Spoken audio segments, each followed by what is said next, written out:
Welcome everyone to Dr. John Bedker's Leadership Podcast, the podcast focused on leadership. The episode will begin shortly. Thank you so much for tuning in. Enjoy the podcast.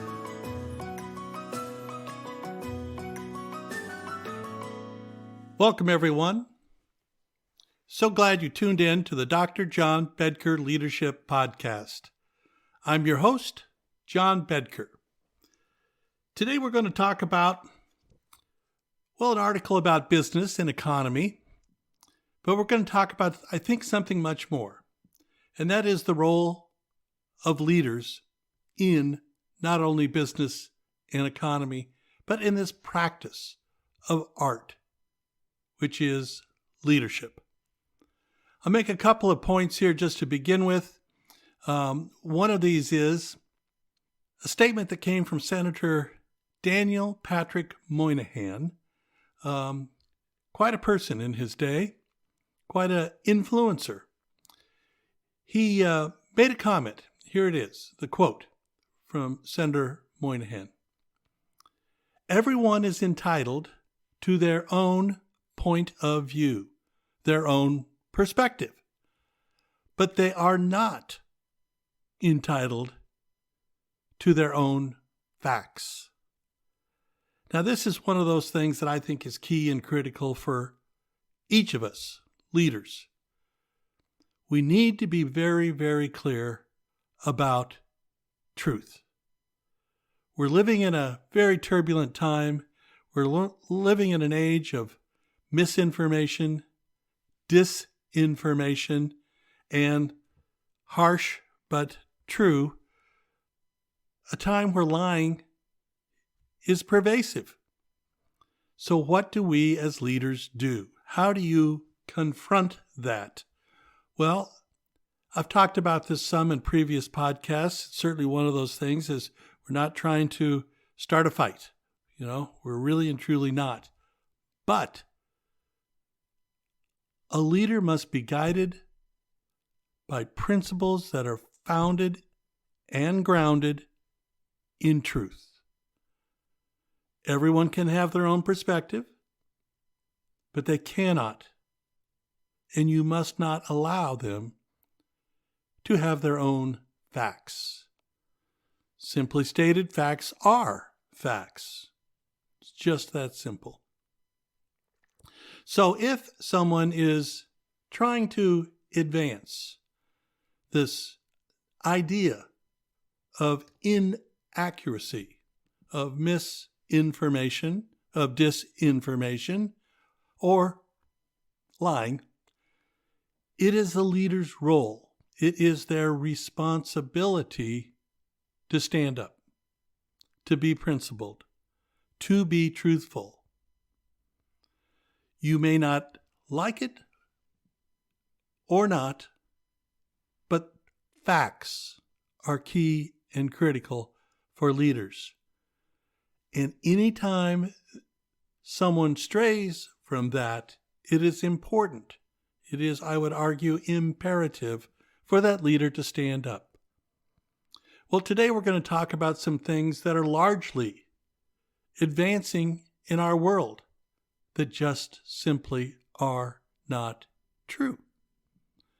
Now, a lot of people associate this most recently with the administration of the former President Trump. Well, I'm going to make the point that this began long, long ago. It has been coming for a long time. This idea of, in quotes, alternate facts. And that what people say just isn't true. But in fact it is. And that's why this episode is called The Myth. What I'm going to do is read an excerpt from an article that appeared recently, March the 3rd, in the Harvard Gazette.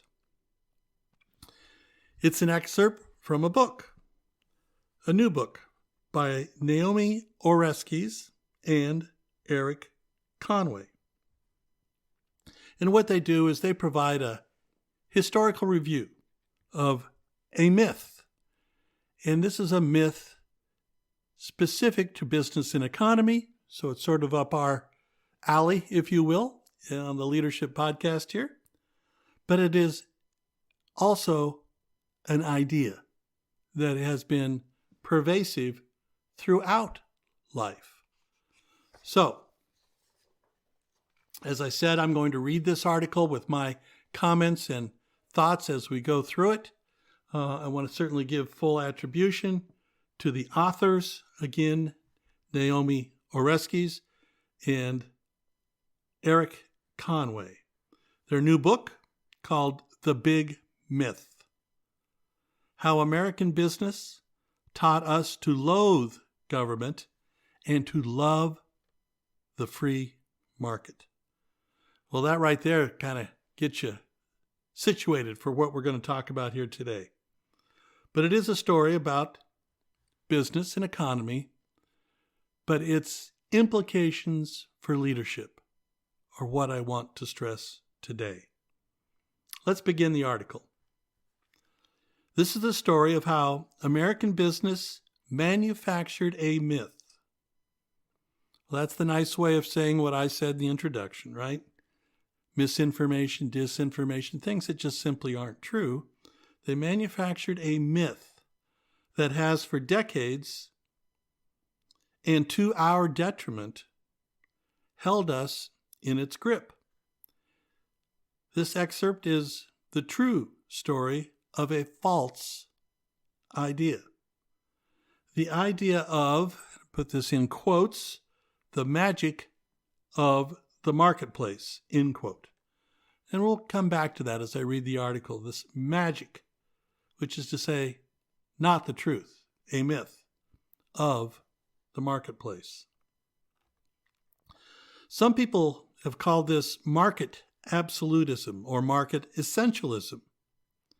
In the 1990s, George Soros popularized the name that these authors have found most apt: market fundamentalism. A quasi-religious belief. Well, that in there tells you something about our current world, trying to use things like religion or patriotism to advance a position, a cause, an agenda, because they're more successful aligning with those. But this quasi-religious belief that the best way to address our needs, whether economic or otherwise, is to let markets do their own thing and not rely on government. Market fundamentalists treat, in quotes here, the market as a proper noun, something unique and unto itself that has agency, even wisdom, that functions best when left unfettered and unregulated. Well, we only have to go to the recent trail derailments in the news as I bring you this podcast to highlight the consequences of deregulation. Undisturbed and unperturbed. So these market fundamentalists would like you to believe that these markets, our markets, the markets, function best when left unfettered and unregulated. Government, according to the myth, cannot improve the functioning of markets. It can only interfere. And this is what people try to advance, try to appeal to you with. Governments, therefore, need to stay out of the way, lest they, in quotes again, distort the market and prevent it from doing its magic. Remember that magic of the marketplace. Classical liberal economists, including Adam Smith, recognized that government served essential functions, including things like building infrastructure for everyone's benefit and regulating banks, which, left to their own devices, could destroy our economy. They also recognized that taxation was required. Yes, taxation is required to enable governments to perform those functions. But in the early 20th century, a group of self-styled neoliberals shifted economic and political thinking radically. They argued that any government action in the marketplace, even well-intentioned, compromised the freedom of individuals to do as they pleased, and therefore put us on the road to totalitarianism. Well, here's what happens. People want to use these big words, these almost fearful words, to get you to think, wow, I need to make sure I get this one because I certainly don't want that. I don't want totalitarianism. Political and economic freedom were indivisible. This is the agenda that these folks try to advance, these market fundamentalists. That political and economic freedom are indivisible. And they insisted that any compromise to the latter was a threat to the former. Any compromise at all, even to address obvious ills like child labor or workplace safety. Why did we ever come to accept a worldview so impervious to facts? And that is really the leadership point of this podcast. If the view, in this case a worldview, that says we should be impervious to facts, and as a leader, and the real purpose of this podcast, to do the right thing, we must not ever be impervious to facts. A worldview Smith himself often thought of as the father of free market capitalism would have rejected. So they use these terms, these, in quote here, myths, but they are expressed as facts, of concepts that the very founder of this idea would have rejected. How did so many Americans come to have so much faith in markets and so little faith in government? Well, market fundamentalism is not just the belief that free markets are the best means to run an economic system, but also the belief that they are the only means that will not ultimately destroy our freedoms. Wow. It is the belief in the primacy of economic freedom, not just to generate wealth, but as a bulwark of political freedom. And it is the belief that markets exist outside of politics and culture, so that it can be logical to speak of leaving them alone, that somehow these notions aren't part of our politic, our body politic, or our culture, this world we all live in and all share in. Pretty extraordinary. Well, let me turn to another person. Someone many of you know. I'm sure you've all read some of his work, Milton Friedman, America's most famous market fundamentalist. He went so far as to argue that voting was not democratic because it could too easily be distorted by special interests, and because in any case, most voters were ignorant. Wow, there's a starting point for you. But rather than consider how special interests might be mitigated or how voters could be better informed, he maintained that true freedom was not expressed in the voting booth. The economic market provides a greater degree of freedom than the political market, Friedman said. He did this in South Africa in 1976, as he encouraged the citizens of that country not to fuss over apartheid, but to preserve and expand their market-based economy. Wow. Unfortunately, it's these kinds of seeds that have grown over time, and in our leadership journeys, we need to stand up against. Why? Because this idea that this market-based economy should be the be-all, end-all, our reason for being, and that something as serious and inappropriate as apartheid, we shouldn't have a fuss over. So Friedman's argument might work when we're talking about the freedom to buy, say, shoes.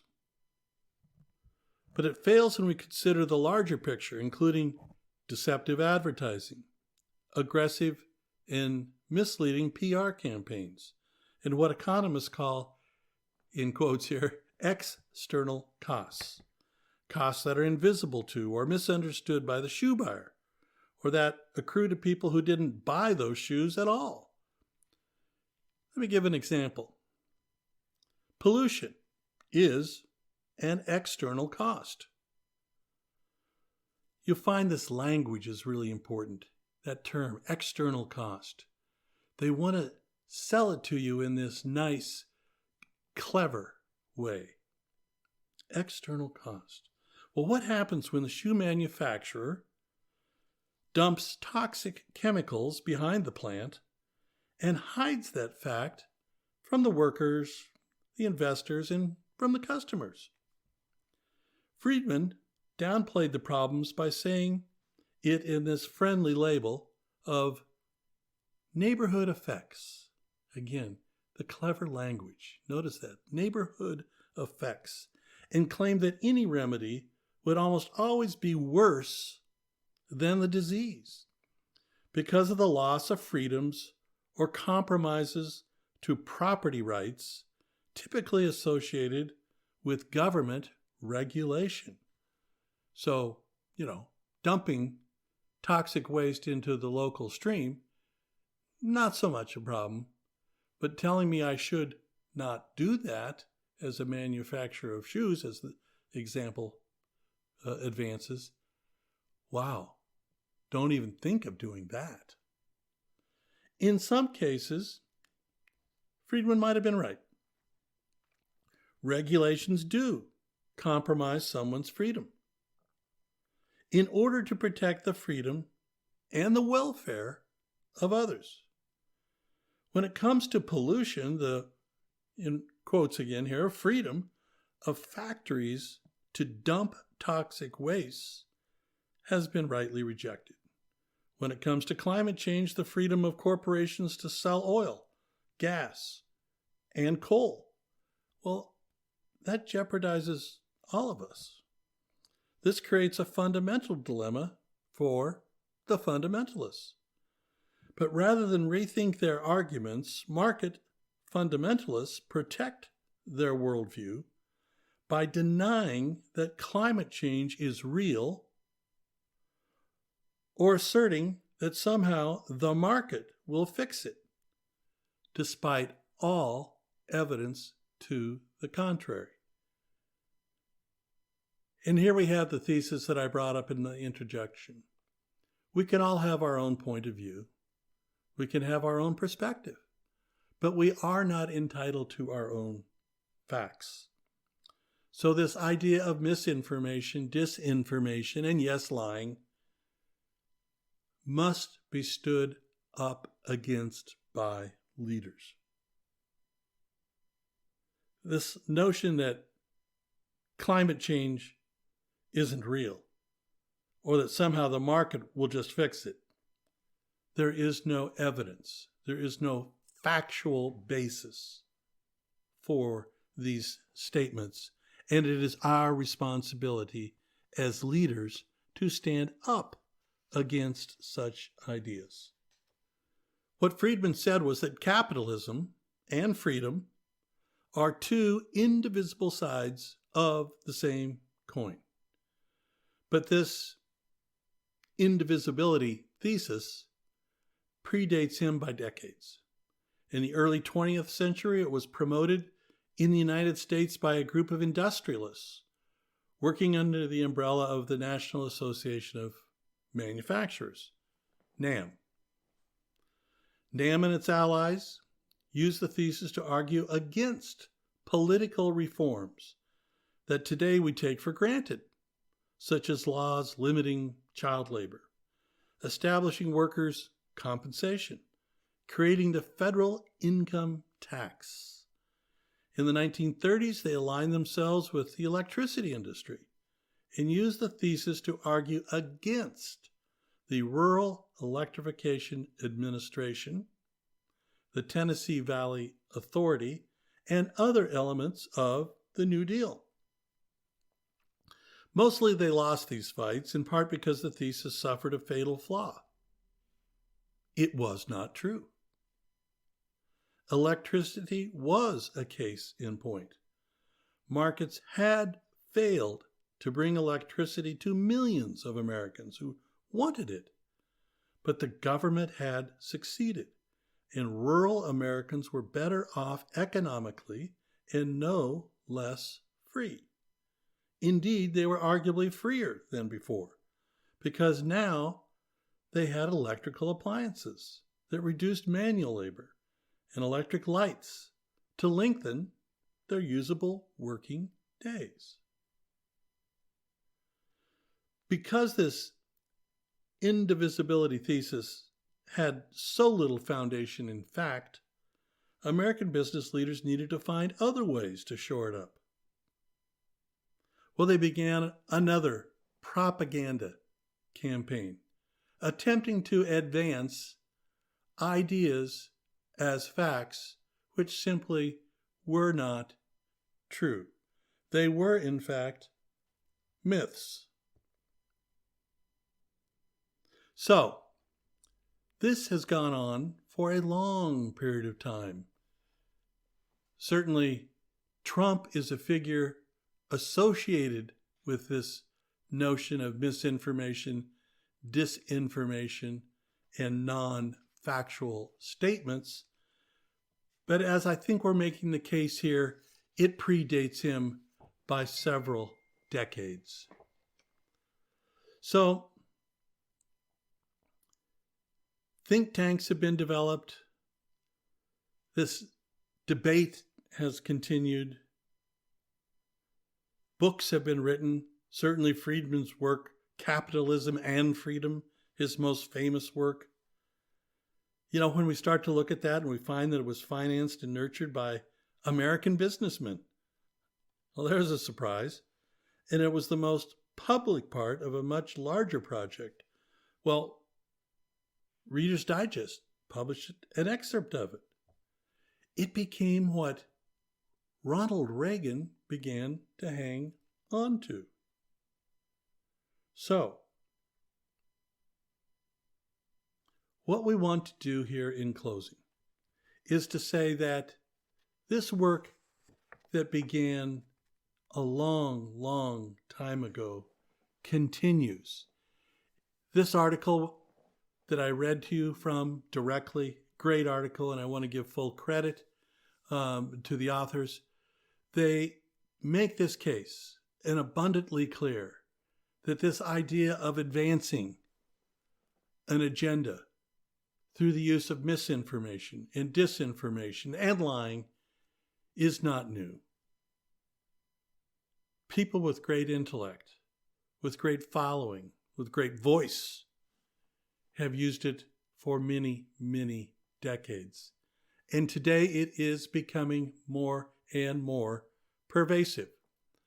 The role of leadership, our responsibility as leaders, is to stand up and to say no. It can be something as simple as when someone advances one of these ideas to say, well, I'm on the other side of that one. Okay? You don't want to waver and say, well, there's two ways to look at that. You don't want to straddle that fence, because facts are facts, and that is the end of it. And as leaders, we must be clear about that. So don't try to straddle that fence. Don't try to appease both sides of the argument, that your group and their group, so to speak. You have to say, no, I'm on the other side of that one. Messaging is important. Voice is important. What leaders say is very important. And so we must be mindful. We must keep ourselves fully aware about what we're saying and why we are saying what we are saying. Okay, so a little bit of an idea here about misinformation, disinformation, people trying to advance myths. I make the point that it's not new. Certainly in the work I've cited, in the excerpt that I've read directly from, there's a long history of people, particularly in business and economics, trying to make the case to advance their interests by advancing their ideology, an ideology which oftentimes may not be true. It may be a myth. And so we have to stand up to myths and say they are just that, myths. And we need to stand up for the truth. We need to stand up for facts. That is what leaders do, and that is why I wanted to bring this episode of the Dr. John Bedker Leadership Podcast to you. Thank you all so much. Hope you have a great day. We'll talk again soon.